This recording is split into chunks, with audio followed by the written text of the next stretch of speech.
know somebody who's way too wired. When do you stop? Is it when you fall asleep with your phone smushed against your face? All snap, no chat makes Jack a dull friend. Selfies are definitely a narcissistic thing. Devotees of data see nirvana in the numbers. Data can make my life better, for sure. Happiness through numbers is what's going to happen. They may be your metrics, but it's their business. The company that gave you that device is tracking you too. Your heartbeat is their heartbeat. They've got the file there and they can do what they want with it. I'm Anne Marie McDonald. This Doc Zone is deluged by data. So this one I've had on for about 3 days now, and it's been collecting my heart rate variability. It also has a built-in accelerometer so it can understand the speed at which you're moving. Meet Bob. Yesterday, his blood pressure hit 149/91. He walked 3,703 steps, slept 8.23 hours, and burned 2,711 calories. Bob is a data addict. But he's just an extreme version of us all, in a digital era when we're bombarded by data. Photos, emails, texts, tweets, and other weapons of mass distraction. At the moment, I have 126,238 emails. I feel there's an information avalanche coming at me all the time. It is like trying to drink from a fire hose when you have this blast of data coming at you all the time. More and more people are suffering from digital overload and ready to go on a data diet. And I'm a recovering tech addict. Relationships with my family, my friends, even my wife suffered as a result. I was using Twitter all day, from the moment I woke up to the minute I went to bed. I was making my virtual life better than my real life.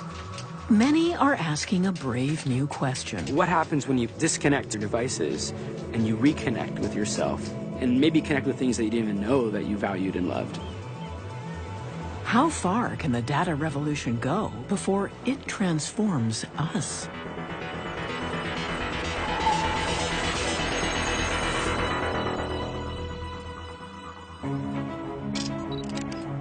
In today's age of digital cameras, the average person takes more photos in a month than the whole planet did 50 years ago.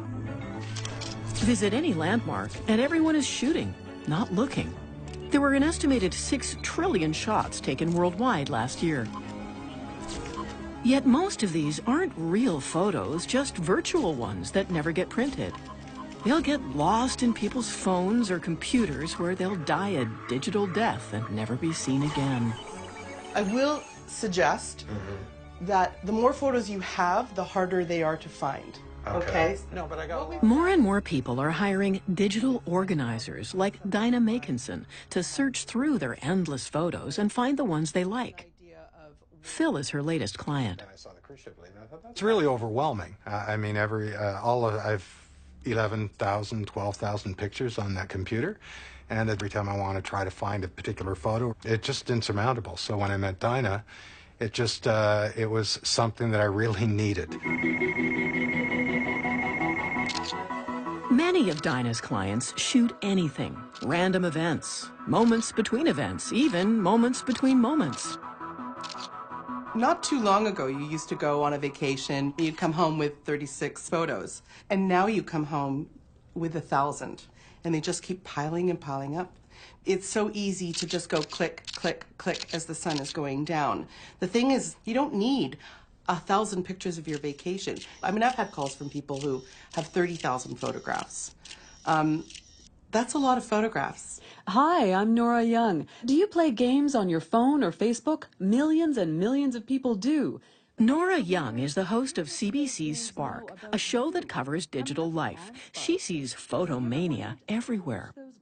This summer I went to see Patti Smith in concert, and she was basically pleading with the audience to stop videotaping the concert and start watching, but people wouldn't stop. It's so encoded in us now that it didn't happen unless you took the picture, you took the video, you posted it to social media. In 2005, when Pope Benedict was named, there's a picture that shows folks at the Vatican all watching this happen.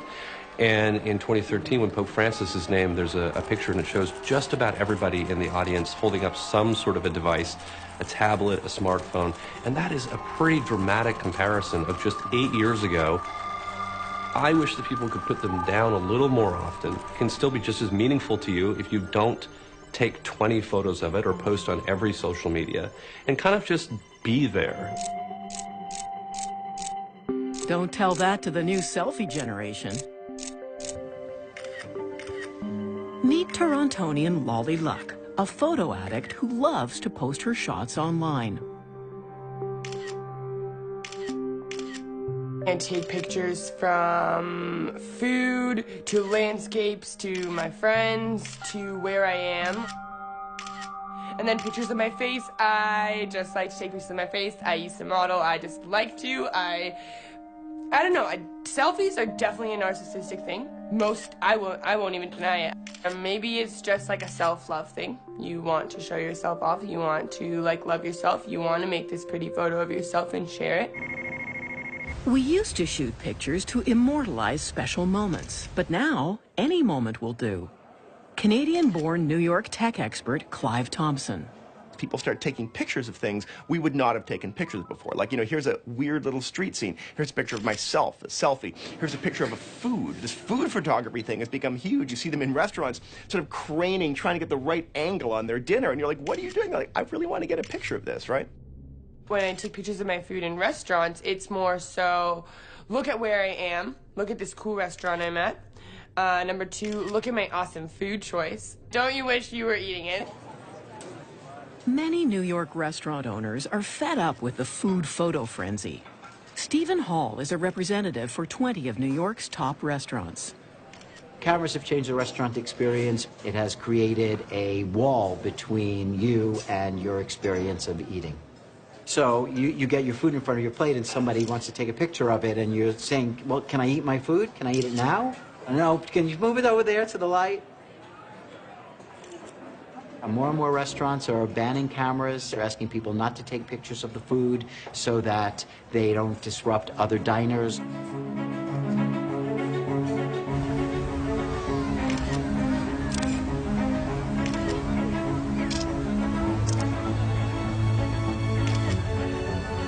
Yet photography is just the most picturesque bit of our data deluge.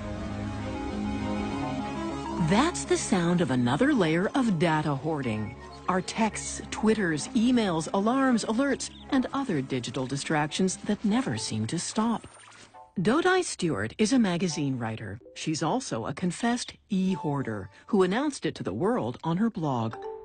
At the moment, I have 126,238 emails, of which over 86,000 are unread. Unread emails, 86,000 unread. It's insane. Imagine if that was letters, piling up on my doorstep, and I couldn't leave the house. I feel as though there's an information avalanche coming at me. The email never ends. There's photos on my phone that I can't find, and text messages, mostly just email, piling up constantly, even right now while I'm talking. It just grows. It grows all the time. It's growing now. Why not delete the stuff she doesn't need? It would be another job. It would be another job on top of my job, and I don't have time for that. Just how much data can we take? There go our computer alerts, stock reports, sports scores, weather forecasts, and oops, there's the latest Google News update. New app will track approaching meteors on your phone. We are the most informed generation in history, always following other people's news and weather. A revolution in the Ukraine, an election in India, a flood in the Philippines. No wonder we're stressed out. We know too much. It's easy to feel overwhelmed by technology because there's so much coming at us every day. It's possible to consume news 24/7 if you want to. You could do it from the second you wake up until when you go to bed. If you Google the term information overload, you're immediately overloaded with information. Almost 17 million hits in less than a second, including the fact that the term was coined by Alvin Toffler in 1970, back when there was barely any information. Today, we each store 2,000 times more data than in 2004, let alone when Toffler was writing. And the amount of data stored doubles every 18 months. I feel as though we are the generation of information. There's information on your TV, there's information on Twitter, there's information on Instagram, there's information everywhere. Everywhere. In the media, on here, on billboards, on this, on that, and then in class, and here. It's all information. It's all this knowledge of like what's going on in the world. Look at the news, look at this, look at that. And everywhere, it's just information. And it's wild. You can get information on anything, but it is like trying to drink from a fire hose. That how do you extract what is useful or helpful to you when you have this like blast of data coming at you all the time. As well, how do you know who else is seeing your data and maybe even selling it? Former Wall Street Journal reporter Julia Angwin is author of Dragnet Nation. She found most websites you watch are watching you too, monitoring and selling your information, whether you say, I agree or not. So on a site like the New York Times, Wall Street Journal, any newspaper site really, there will be dozens usually of invisible tracking devices on the web page. These are all advertisers generally, and then they want to see where you go next. So often they're on many pages on the internet, so they can develop a profile of you. You can see if you're being followed by going to a website called Disconnect, which shows you exactly who's secretly spying on you on every site you visit. You may be surprised by how many secret admirers you have, competing to send you ads. Their computers steadily track your online tastes, then bid for you in computer sales battles that last under a second. After they've gotten a little bit of a sense of who you are, the next time you show up somewhere, you would be instantly, as the page is loading, it's like, okay, he's arrived, somebody want to bid on showing an ad to this guy. And then there's a live auction to sell you, and then they place an ad tailored just for you, because all those advertisers have been like in line waiting for a man who likes sports and pet supplies and news, and they want to bid on that person. If you ever look for something and then you see an ad following you around the web, it's because you've basically been sold. But whatever the risks of information overload, our obsession with data is just starting, and it's getting more personal all the time. I was hoping to look for some sort of tracking system for my bike. All right, cool. There's a number of different things that are available these days. This device here is going to allow you to track your speed. You're going to be able to track distance. That's done through the GPS signal that it picks up. It's going to track your heart rate. Working with various algorithms, combination of wattage, how far I'm going, my average heart rate. It can also start to calculate my calories.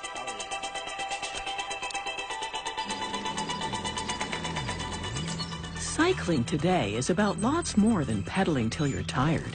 It's also about biomedical gadgets that measure your personal data so you can share it with friends by wireless. Duke's bike shop manager, Michael Cranwell. It's amazing how common it is, that biofeedback data. It helps us kind of improve cycling and ultimately become fitter. Michael's spinning class riders are literally driven by data, competing with their own biostatistics and their friends in this new number-crunching world. Let's get that number right. You got what, 172? 211? 219. 219. Oh, still in zone 2. For all of this, the data revolution is just beginning. Countless new biofeedback apps are being invented that record the minutest details of our behavior and biology. People are collecting a lot more data about themselves. You know, if you're someone who jogs, you know, odds are you've got one of these Fitbits or something that tracks your running, you know. We're monitoring the amount of oxygen in our bloodstreams, to the restaurants you go to, just about anything you want stats about your sex life, you can get anything. And the length of time that has taken to go from being this very niche, fringe, geek behavior to a normal, everyday habit has just been the blink of an eye, practically.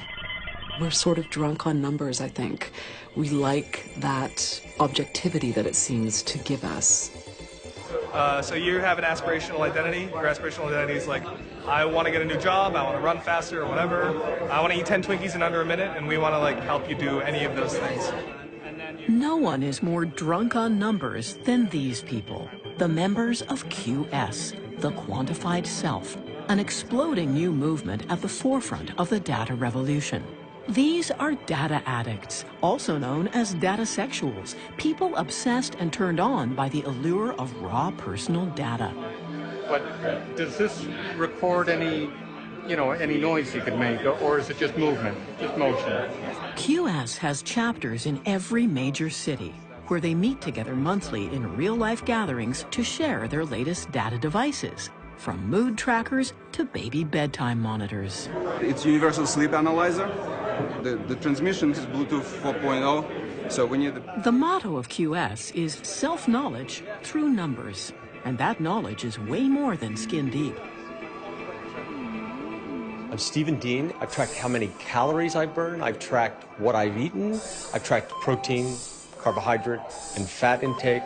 I have tracked my eczema. My name is Amy Merrill, and I've tracked food and sleep, and lately my period.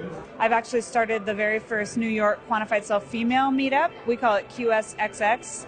I'm Dan Cantor. I track running, I track the steps I take, I track how I sleep, and I track my mood. What's your mood? My mood right now, extremely happy. In 2006, I listened to 26,059 songs. Well-known graphic artist and QS member Nicholas Felton turns out an annual report tracking something new each time. From how many beverages he drank that year to how many feet he traveled, by foot or any other means.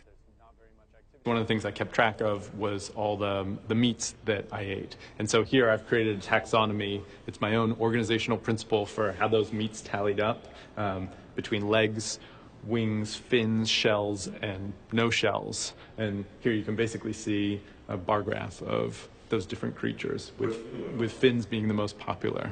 Why does Nicholas do it? Why wouldn't you want to know everywhere you've been over the last year or your entire life?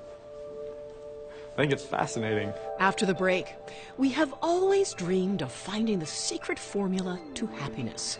But many here think they have found it. Data can make my life better, for sure. The numbers will help us all achieve happiness.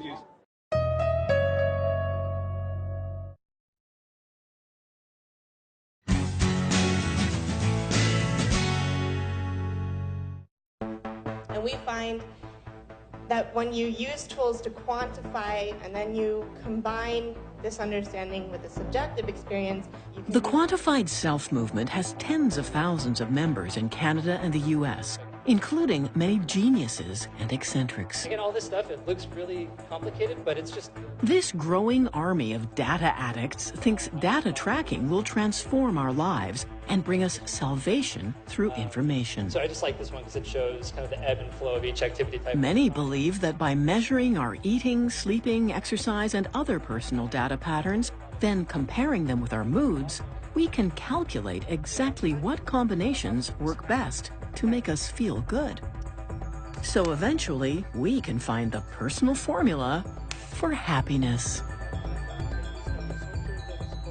The amount of sensors that we have in our cars, we can understand our car at any given moment in terms of the health of our car. We don't do anything like that with our body. We get our blood pressure measured every 6 months, twice a year. Why are we not getting our blood pressure measured continuously? Why are we not getting our glucose and blood sugar measured continuously? Data can make my life better, for sure. Happiness through numbers is absolutely the truth and what's going to happen. If it's already happening now for a lot of us, and as this gets bigger, I'll say that the numbers will help us all achieve happiness eventually. Some QS members go much further, like statistical analyst Konstantin Augenberg, who sees himself as a one-man human health laboratory. This is Sleep Tracker. I use it to track sleep quality of my sleep. This is Tinky. I use it to measure my stress levels, my breathing rates, and my heart rate. I also measure my mood, my happiness, my stress levels. I do a couple of cognitive tests to see how alert I am, and it reports me how, in general, my health level is at this point, my physical health. So what is that number? 84 is good. Good number. I think what's happening is people are becoming almost like little data scientists about themselves. They're trying to figure out what are the patterns that govern their lives. Perhaps no QS member does as much quantifying as Quantified Bob Troya. This device is a biofeedback device that I use daily to lower my stress. You basically just clip this little thing to my ear, it'll upload the data later. So this is a blood pressure monitor. I wear this each morning to measure my blood pressure by simply connecting it to my iPhone, and I can then upload this to a server to analyze, along with things like my weight and other data points. So this one I've had on for about 3 days now, and it's been passively collecting my heart rate variability. It also has a built-in accelerometer, so it can understand if you're sitting, if you're running, if you're driving, just the speed at which you're moving. So this is a transcranial direct stimulation device. So the device is running a small current across my prefrontal cortex, stimulating certain parts of my brain that, in this case, focus on attention. So you just use this for about 5 minutes a day, and it will allow you to really be set up for the rest of the day. You've got your body into a good state to kind of go out and take on whatever life throws at you. Quantified Bob is a tech entrepreneur. He even has a cell phone device that monitors and corrects his posture all day, whether he's walking, sitting, or slouching. Oh, and if I come forward, you'll see it opposite, and it starts buzzing me, meaning, hey, Bob, you got to correct your posture there. You're getting a little sloppy. So as you go back, you'll see the little guy on screen kind of mimic what you're doing, and he gets sad. As you go forward, you'll see it likewise, and you'll see the character go from smiling to not so happy.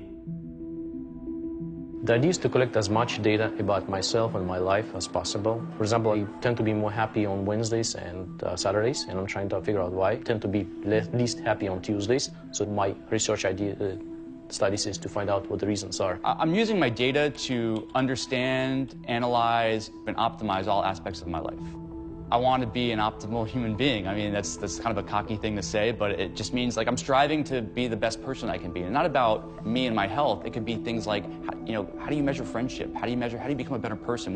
How do you measure gratitude? Like, these are other areas that people are getting into now that are just as important as checking your pulse and measuring your weight. In fact, Nick Felton did try to measure friendship one year. This is 2012. Every time the app that I designed buzzed me, I listed who I was with. Here you can see my girlfriend Olga is the furthest right. I had almost 1,000 reports with her. Next to her is my business partner and my cat. How much time did you spend with your cat? There's probably about 500 reports with the cat. Can you really measure your well-being in bits and bytes, seeking certainty in numbers for our uncertain lives? Whatever the case, the demand for data is creating more and more futuristic technology. Take Montreal company Ohm Signal, selling bio-clothing like this smart shirt that measures your heart activity, breathing rate, lung volume, and other data. Everyone here wears them 24/7, and they sometimes like to compare their own stats. There are no wires in the shirt. It's built right into the fabric, machine washable. And soon we may all be wearing them. We actually believe that clothing that collect data will be ubiquitous. It will become the norm.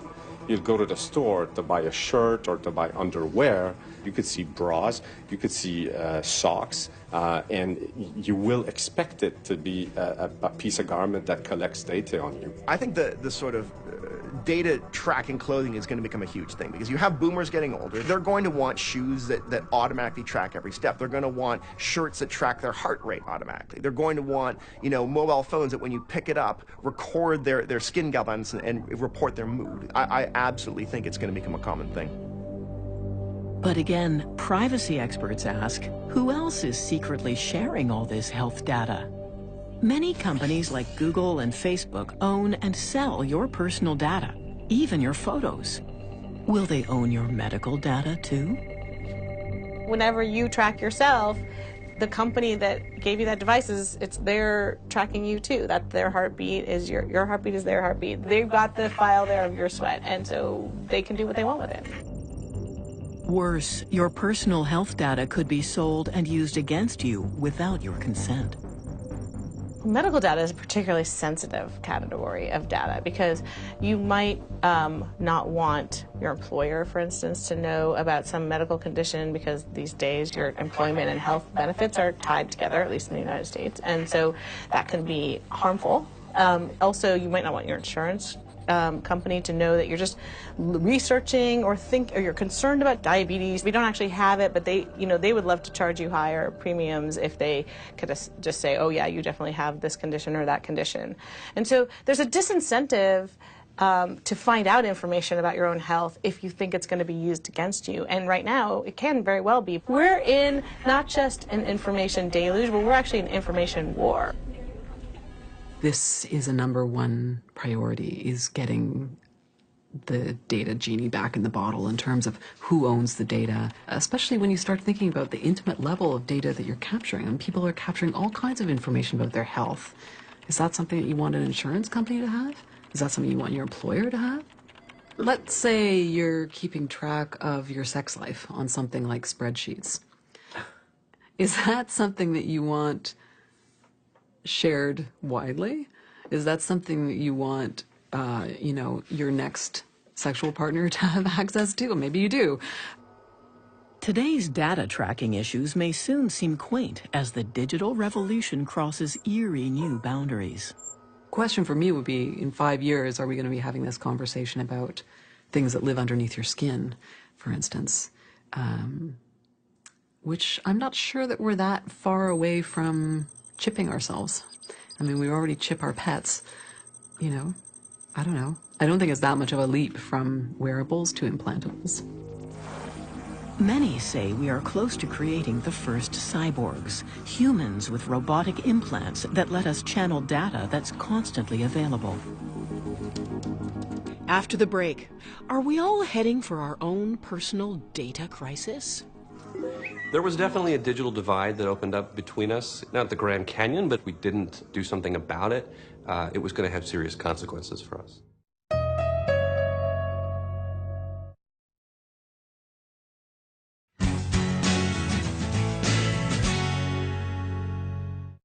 And so what I want to try to do in this course is to create... So I called it digital eyeglass, because when you're wearing glass like this, it looks like your eye is made of glass. University of Toronto professor Steve Mann is a computer engineer and well-known inventor. He's been wearing these bizarre-looking computerized glasses full-time for over 3 decades, long before the idea of Google Glass. But his early models weren't too sophisticated. A 250,000 pins or something like that. So Mann's latest version, marketed as Space Glasses, gives users computer vision that includes everything from telescopic sight to brightness control and night vision. So for example, I can see in complete darkness and see really bright things as well. Like if there's a car headlights shining in my face in a dark alley, I can see the driver's face and the license plate as well. One of the examples we see in the space glass is the chess game. Because we're wearing space glasses, I can walk up to any table and have a game of chess with somebody by moving pieces that we see, but nobody else sees. Mann claims you can also use these glasses to design virtual objects in midair with your hands, then bring them to life on a 3D printer. Data is one thing that's very present in this world. So we see everything through the computer. It sort of gets rid of the distinction between cyberspace and the real world. The whole world itself becomes online in some sense. In 10 years, I think most people will be wearing digital eyeglass of some kind. We're basically turning ourselves into computers, but we're still human. So I'll say the post-human that we're going to become, it's going to be really exciting. I look at it as evolution, to be honest with you. Steve Mann might be right that we will be cyborgs. I hope not, but I'm not. Would I put money on the fact that we're not going to become cyborgs? I don't know that I would. But many experts think we already have too much information. They say we suffer from data overload, infobesity, and other dangerous digital habits. I'm Daniel Seberg, and I'm a recovering tech addict. I may not be the worst example of somebody who lost their life to technology, but it got pretty bad. Daniel Seberg is a senior manager at Google in the U.S. and another transplanted Canadian. He got so obsessed with data, he cut himself off from his family and others around him. I mean, I was sending out emails, I was sending out texts, I was sending out, yeah, sure, Twitter messages, I was on Facebook, you know, I was on a lot of different social networks back then. Really, I treated everybody the same. I didn't know that, you know, my stepbrother at the time was going through a divorce, that my father was talking about getting married, that, you know, my sister had some health issues. All these things had somehow escaped me, which sounds crazy now, but back then I was just too immersed in the online world and didn't have that balance with the offline world. It's very easy to reach out to people in other parts of the world, in other parts of the country, and kind of leap over the people who are right in front of you and not think about how to treat them better, and I certainly fell victim to that. My wife was getting super frustrated with me over time. There was definitely a digital divide that opened up between us. It was not the Grand Canyon, but it was a big enough chasm that if we didn't do something about it, it was going to have serious consequences for us.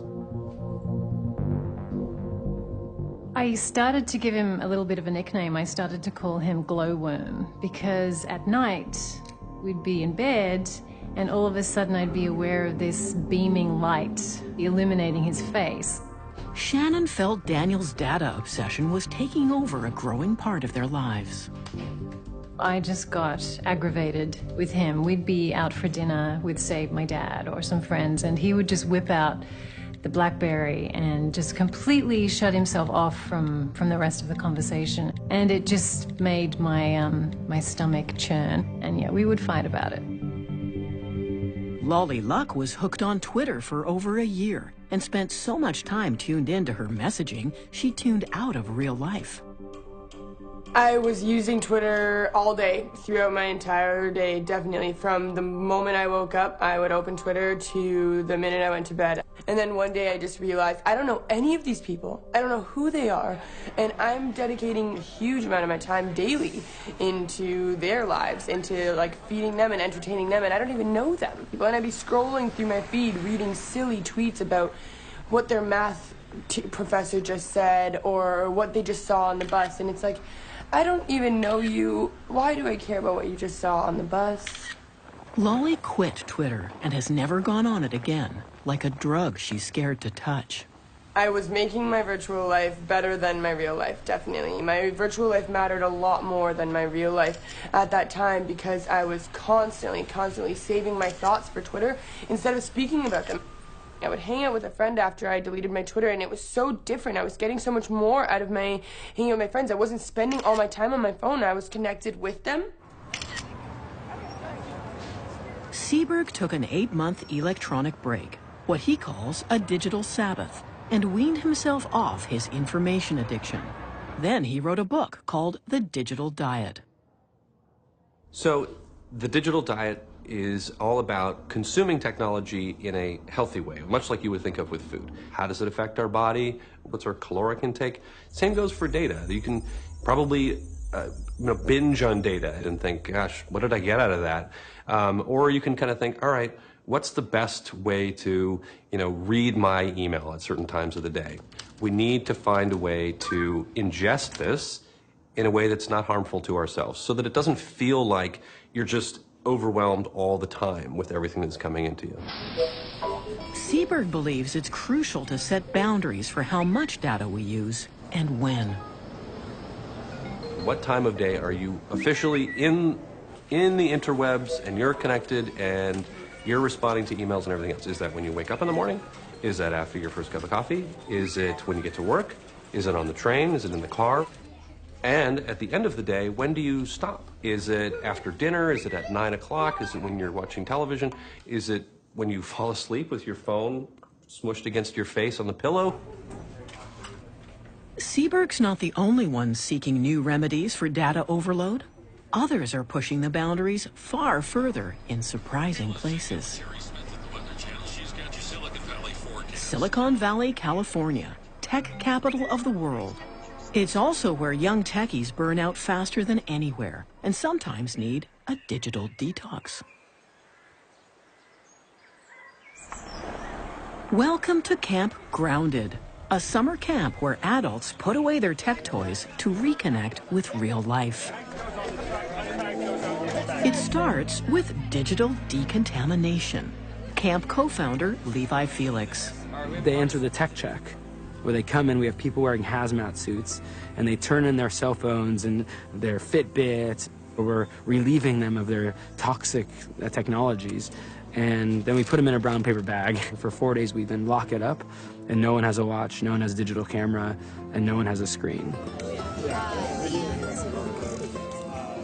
I'm in the internet business, and I'm wired pretty much from when I wake up to when I go to bed. 18, 16 hours a day. When I pulled up to camp, I almost turned around because they were giving out free hugs at the entrance, and I accidentally wandered in some sort of hippie remake of Woodstock. I almost turned around, but I didn't. I stuck it through and kind of went outside my comfort zone. I'm glad I did. The first day, many people get withdrawal symptoms like phantom phone syndrome. So a number of campers will tell me, I felt like I had a vibration in my pocket, or in my purse, I thought I heard my phone, and then I remembered I don't even have it on me anymore. I think I did that like every 10 minutes. I think every 10 minutes I was checking my pocket, like, oh, it's still gone. Right, that's okay. I would get the phantom buzzes. I would check my pocket for my phone automatically, and it was just kind of, oh, I don't have that anymore. Levi himself was vice president of a hot tech startup, working 24/7 with his cell phone under his pillow. But he wound up in hospital, suffering burnout, and quit to go traveling, then eventually started Camp Grounded. What do tech addicts do when there's no Wi-Fi? They use real inboxes, where campers share handwritten messages, and a search engine powered by actual humans. We wanted to replace some of the things that people normally get online. One, search. People love to search. People love, talking about a movie and they instantly want to look up, who's that actor? And there's this, oh, we got to know right now. So at camp, we created a human-powered search engine where if you have a question about anything, you post it on this big board, and you go back later and there'll be all these answers from random people at camp who've pinned up their answer to the question. It's a human gift. The retreat is also an old-fashioned summer camp for 300 adults with archery, dance, rock climbing, swimming, yoga, and a talent show. You can do anything except text, tweet, or take a photo. Daydreaming is encouraged. The thing that surprised me about not having all that stuff was how little I missed it. It was liberating because I didn't have to check in with anyone other than myself. Like, I didn't have to keep, presenting myself to my friends on the internet, letting them know what I was up to. I just had to do things that I enjoyed doing. Many people love the typewriter range, old-fashioned technology whose limitations are liberating. When you make a mistake, you can't erase it. And the mistakes that are in there are okay because you're a human. You're not auto-correcting. You don't have spell checker. And that's beautiful. And so the typewriter range gives people permission to express themselves unedited. For many here, the camp's impact can be lasting and even profound. I was addicted to my smartphone, constantly checking it, constantly wondering where it is, constantly needing it. I still do wake up with my phone, but I'm notorious now amongst some of my friends for not getting back to them for hours. But that's, I check into the phone when I want to check into the phone. I took Facebook off my phone. I took OkCupid off my phone. I took all the social apps off my phone. If I'm with my friends, I put my phone away or I put it on Do Not Disturb. I can check it later. There's nothing so, I can't think of anything that is more important than spending time with my friends now. Our motto is disconnect to reconnect. It's about what happens when you put away your devices and you reconnect with yourself. You reconnect with the people around you and maybe connect with things that you didn't even know that you valued and loved. Coming up, tips on the new e-etiquette for screens and cameras. Make a frame and look through it, so later on, I'm going to remember this really much more deeply than I would if I took a photo of you.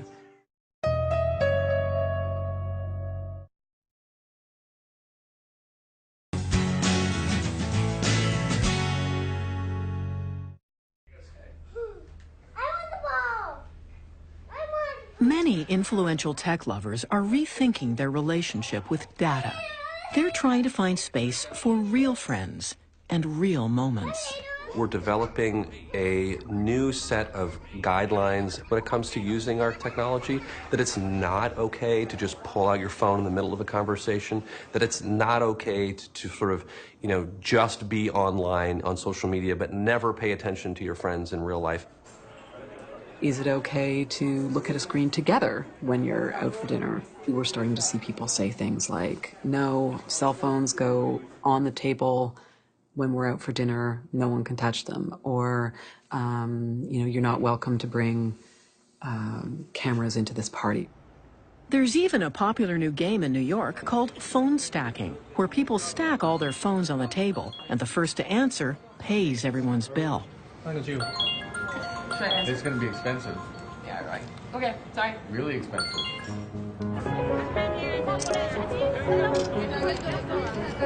What about our photomania? Is that creating better digital memories or digital amnesia? Some think seeing life through the viewfinder obscures our view of life.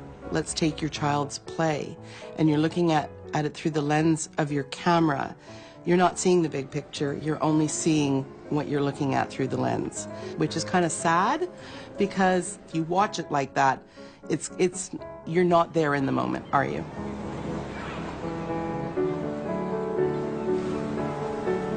There's something really special about having those moments where you don't have a camera and you know that something is fleeting and you say, this is special and I'm going to remember it, right? If you're constantly documenting everything, are you really absorbing it? Levi Felix has a trick to tame photomania. So if you have an experience and you feel like you're inclined to take a photo, make a frame and look through it and take the experience and pull it as deep within as you can. So when you're doing that and you're getting it, so I'm getting you right now. So later on, I'm going to remember this really much more deeply than I would if I took a photo of you. There's no turning back from our new data-filled universe.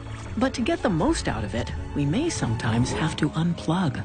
Around Friday night, I stopped checking email.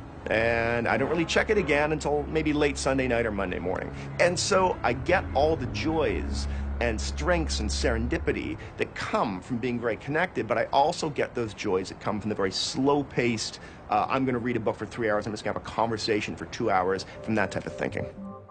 For all the wonders of modern-day data and its health-tracking marvels, Nora Young believes we can't let technology replace human instinct. We have to think about the things that it doesn't track, you know, the kind of classic still small voice, if you will. How am I really feeling right now? What's my heart telling me? Then relying on the output of your statistics to tell you how you're feeling. We stop paying attention to what our heart is telling us because, you know, if we're not measuring the beats of the heart, we don't care what the heart is telling us. Perhaps the most valuable gift that you can give to somebody in today's connected world is your time and your attention. We think we have to be connected. We think we couldn't possibly live without it, or the internet wouldn't survive without us. But the reality is that life does carry on if you are offline. And what I always say to people is, love your technology, just not unconditionally. Our next Doc Zone considers the booming business of voluntourism. This would make a great Monty Python scene. Young people marching off to Africa, just bungling everything up. They probably need a proper teacher, not just a random volunteer that says, oh, I can help you. Volunteers Unleashed. In 2 weeks. Canada's role was supporting U.S. physicians, providing U.S. with information. I don't think most people in Elmira even knew that Uniroyal were making war materials or chemicals for the war effort. The Canadian pullout was a furtive operation with a certain amount of deceit. It was not a great moment for Canada. And even deeper secrets dug up after that. I have been the subject of bell sightings for the last 22 years. Bring that bell back. The bell is in fact not the Batoche bell. Doc Zone solves a great Canadian riddle, coming soon. You can always see our documentaries at cbc.ca/DocZone. I'm Anne-Marie McDonald. Thanks for watching.